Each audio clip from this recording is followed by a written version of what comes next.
तो last topic में हम लोगों ने क्लियर किया था, पार्टिसिपल्स क्लियर कर लिए थे और एक मैंने आपको क्लियर करवाया था नॉमिनेटिव एब्सोल्यूट। अब सिंथेसिस में जो अगला टाइप आता है वो आता है फ्रेज एंड एपोजिशन। देखिए इसमें दो वर्ड है, एक फ्रेज और एक एपोजिशन है। इन दोनों का मतलब सुन लो कि फ्रेज का मतलब क्या होता है और एपोजिशन का क्या मतलब होता है। यहां पर फ्रेज क्या है, फ्रेज देखिए मैं आपको बताता हूं फ्रेज क्या है। फ्रेज जो है,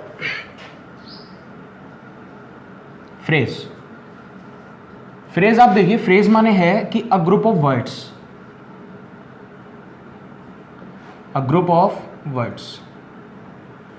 यानी कुछ वर्ड्स हैं उनका एक ग्रुप है। लेकिन एक बात याद यहां पे हमें ये भी रखनी है कि इसके अंदर वर्ब नहीं होती है। इसके अंदर क्या नहीं होती, वर्ब। ये कुछ वर्डों का ग्रुप होता है और इसके अंदर वर्ब नहीं होती, तो उसको हम बोलते हैं फ्रेज। और एक इसमें वर्ड लिखा हुआ है एपोजिशन। एपोजिशन का क्या मतलब होता है ये भी समझिए। एपोजिशन का मतलब होता है इन फ्रंट ऑफ, यानी इसका मतलब हुआ के सामने। इसका मतलब क्या हुआ, के सामने। तो phrase in apposition, phrase in apposition का मतलब उस फ्रेज को उसके सामने रख देना। कोई एक फ्रेज है, सर्टेन फ्रेज है और उसको हमें किसी के सामने रखना है। अब वो किसके सामने रखना है, वो जिस नाउन या जो जिस प्रोनाउन का डिस्क्रिप्शन होगा। अब देखो सिंपल सेंटेंस आता कैसे इसके लिए बनाने के लिए। मैंने एक सेंटेंस बोला कि राम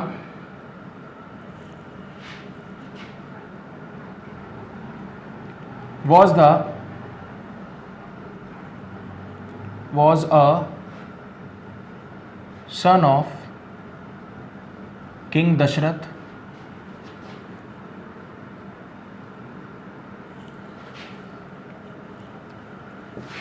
he was born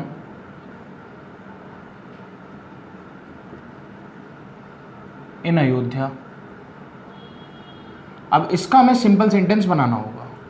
क्या बनाना होगा, सिंपल सेंटेंस कि Rama was a son of king Dasharath. यहां पे मैंने सन से पहले ए लगाया हुआ है, दानी लगाया। उसका रीजन क्योंकि दशरथ के टोटल 4 पुत्र थे, टोटल 4 सन्स थे। और कितने थे, एक थे राम, एक थे लक्ष्मण, एक थे भरत और एक थे शत्रुघ्न। उनमें से एक वो भी थे, तो उनके कई पुत्रों में से एक थे, तो यहां पे मैं दानी लगा सकता, यहां पे मैं लगाऊंगा एक। तो Rama was a son of king Dasharath, Ram जो थे वो दशरथ के बेटे थे और he was born in Ayodhya, और वो कहां पर पैदा हुए थे, अयोध्या में। अब हमें यहां पर एक चीज देखनी है कि यहां पर ऐसा कौन सा चीज है। पहली बात तो यहां पे 2 वर्ब है, एक वर्ब तो आपकी दे रखी है वॉज और एक वर्ब यहां पे दे रखी है वॉज के साथ बॉर्न, जिसमें बॉर्न भी आपकी वर्ब है और वॉज भी आपकी वर्ब है। लेकिन वॉज जो है वो हेल्पिंग वर्ब है और बॉर्न जो है वो आपकी मेन वर्ब है। और सिंपल बनाते हैं तो हमें एक बात याद होनी चाहिए, बात ये याद होनी चाहिए कि कोई भी एक वर्ब रखनी है और एक वर्ब को हमें हटा देना है, यानी फाइनाइट वर्ब एक ही होनी चाहिए। अब इसमें हम क्या करें, अब यहां पे एक चीज देखो कि वॉज बोर्न इन अयोध्या और एक है अ सन ऑफ किंग दशरथ। इसमें से कौन सा डिस्क्रिप्शन राम के लिए? तो अगर देखा जाए तो राम के लिए तो दोनों डिस्क्रिप्शन है कि बोर्न इन अयोध्या ये भी राम के लिए, अ सन ऑफ किंग दशरथ ये भी किसके लिए, राम के लिए। लेकिन सोचने वाली बात यह है कि यहां पर जैसे राम एक नाउन है और राम के लिए एक दूसरा नाउन रिपीट हो रहा है यहां पर, नाउन जिसका नाम है सन। सन भी एक नाउन है जो कि किसके लिए रिपीट हुआ, नाउन के लिए। लेकिन यहां पे देखो, यहां पे अयोध्या जो है वो कोई राम के लिए तो रिपीट हुआ नहीं, अयोध्या जो है वो राम के लिए कोई नाउन तो है नहीं। लेकिन यहां पर अगर मैंने देखा कि जो सन है, सन जो नाउन है वो किसके लिए, राम के लिए। तो यानी यहां पर वो फ्रेज है, वो जो फ्रेज है वो राम के एपोजिशन में नहीं रखा जा सकता। ये वाला फ्रेज जो लिखा हुआ है अ सन ऑफ किंग दशरथ, ये वाला फ्रेज मैं किसके सामने रख दूंगा, राम के सामने। अब आप लोगों के मन में आ रहा होगा रखा तो अभी भी राम के सामने है, लेकिन एक चीज देखो, यहां पे वर्ब है और यहां पे भी वर्ब है। सिंपल बनाना है तो वर्ब तो एक ही चाहिए, तो फिर हमें एक वर्ब को हटाना पड़ेगा। तो जब हम वर्ब को हटाएंगे तो फिर हमें इसको ऐसे लिखना पड़ेगा, रामा। इस वर्ब को हटा देंगे और इस वर्ब की जगह लगा देंगे कॉमा। कॉमा क्यों लगाएंगे, क्योंकि जब भी हम फ्रेज इन एपोजिशन, जो भी फ्रेज रखते हैं किसी नाउन के एपोजिशन में रखते हैं तो वो कॉमास के बीच में आता है। तो इस वॉज को हटा के मैंने क्या लगा दिया, comma. A son of king Dasharath, अब फिर से कॉमा लगा दिया। अब डबल जो भी दोनों कॉमा के बीच में रखा जाता है तो इसको हम बोलते हैं phrase in apposition.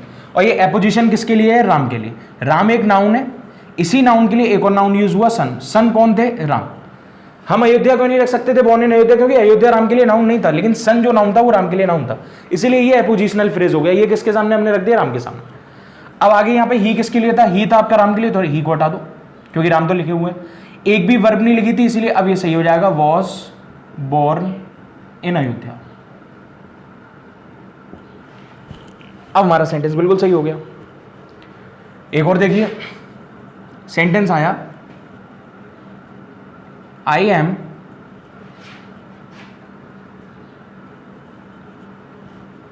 a student of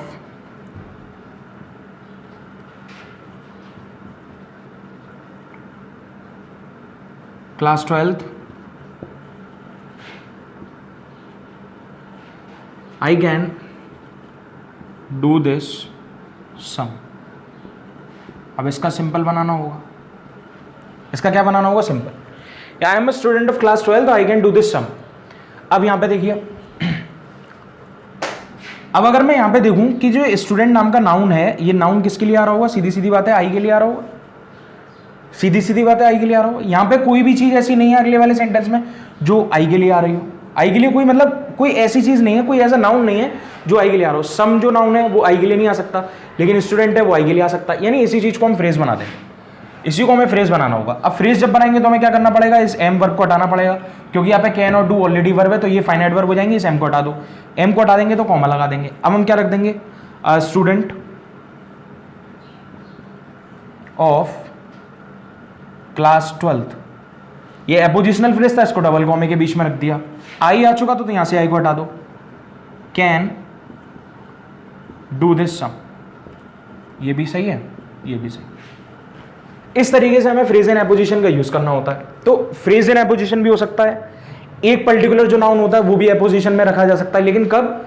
जब वो पर्टिकुलर नाउन उस सब्जेक्ट के लिए काम कर रहा हो, यानी उस नाउन के लिए काम कर रहा हो जिसके बारे में हम बात कर रहे हैं।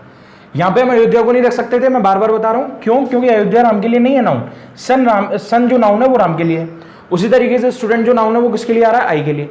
लेकिन यहां पे ये जो सम है, सम लिखा हुआ है, ये सम, ये कोई आई का डिस्क्रिप्शन नहीं, लेकिन जो स्टूडेंट था वो आई का डिस्क्रिप्शन था, इसीलिए इसको फ्रेज बना के इनके सामने रख देंगे। अब सपोज सेंटेंस ऐसे आ सकता है, मैंने सेंटेंस बोला,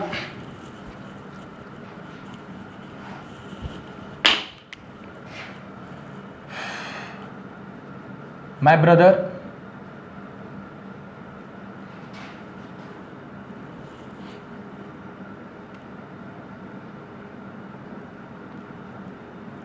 works in a company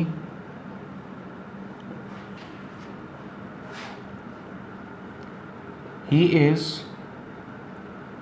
the CEO, it is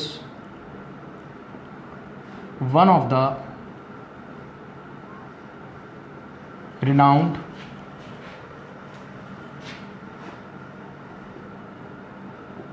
companies of the world. अब इसका सिंपल बनाना होगा, my brother works in a company, he is the CEO, it is one of the renowned companies of the world. अब ये है, इसका हमें simple बनाना है। अब सिंपल बनाना है, देखिए यहां पे क्या लिखा हुआ है? My brother. माई ब्रदर एक नाउन आ गया और ये इसके लिए वर्ब हो गई, क्योंकि ये जो वर्क्स है ये करने वाला कौन है? माई ब्रदर, तो वो सब्जेक्ट हो गया। इन अ कंपनी, एक कंपनी में काम करता है, ही इज द CEO। अब देखिए यहाँ पे क्या लिखा हुआ है? The CEO। द CEO का मतलब वो उसी कंपनी का CEO होगा जिसमें वो काम करता होगा। अच्छा, तो ये ही किसके लिए आया है? ही आया होगा माई ब्रदर के लिए, तो ही को हटाओ, ही हट जाएगा तो ये इज हट जाएगा। क्यों? क्योंकि यहाँ पे ऑलरेडी एक वर्ब दे रखी है, वर्क्स। तो ये जो द CEO है, ये जो नाउन है, ये द CEO, ये जो नाउन है, ये किसके लिए आया होगा? माई ब्रदर के लिए। तो उसको फ्रेज बना के लिख दो यहाँ पर। तो इसको हम कैसे लिख देंगे? My brother.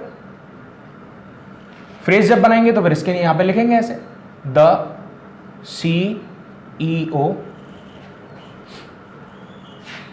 अब फिर से कॉमा लगाएंगे। आगे क्या लिखा हुआ था? वर्क्स इन अ कंपनी, तो मैंने लिख दिया works in a company, works in a company. अब मैंने आगे देखा कि एक सेंटेंस और था, it is one of the renowned companies of the world. अब ये इट किसके लिए आ रहा था?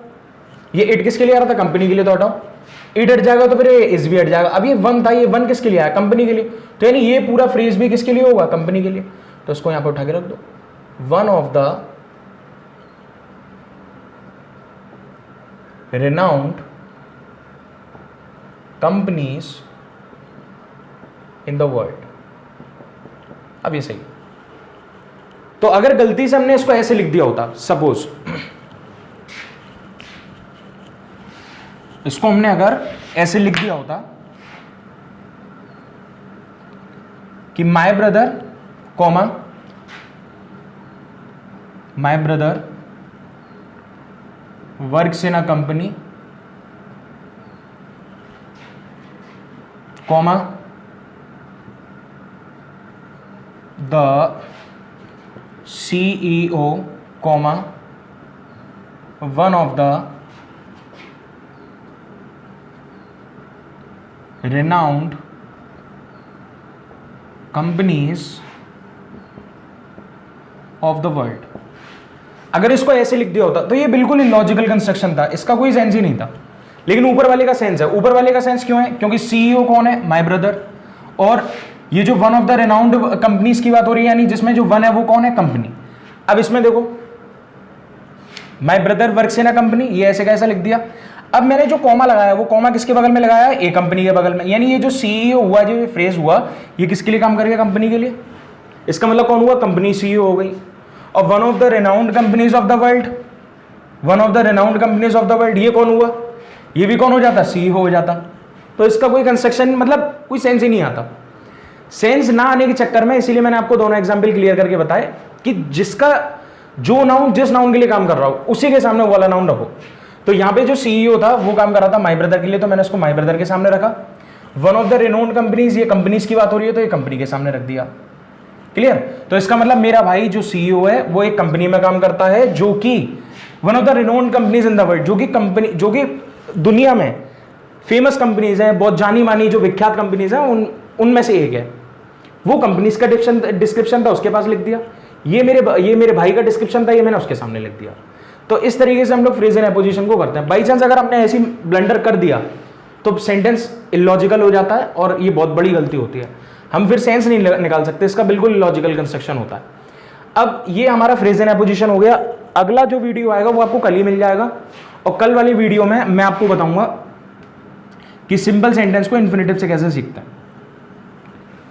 कल हम सीखेंगे कि सिंपल सेंटेंस को इन्फिनेटिव से कैसे बनाते हैं। इन्फिनेटिव में क्या होता है आप जानते होंगे कि टू प्लस वर्ब की फर्स्ट फॉर्म होती है। तो इसके साथ साथ हम एक चीज में और डिस्कस करेंगे कि फॉर प्लस वर्ब में ING, क्योंकि कभी कभार इसका सेंस और इसका सेंस दोनों का सेंस सेम हो जाता है। टू प्लस वर्ब की फर्स्ट फॉर्म भी पर्पस को शो करने लगता है, फॉर प्लस ING पर्पस को शो करने लगता है। सेंस हमारे सामने दोनों सेम होते हैं, लेकिन हम लोग डिफरेंशिएट नहीं कर पाते। कल हम सबसे पहले इसी पे बात करेंगे। फिर इसके बाद जब ये इन्फिनेटिव तक हो जाएगा तब हम इसके ऊपर कुछ कॉमन एरर्स लेके आएंगे कि पार्टिसिपल्स और इन पर कैसे कैसे एरर्स आए, उसके बाद हम आगे बात करेंगे।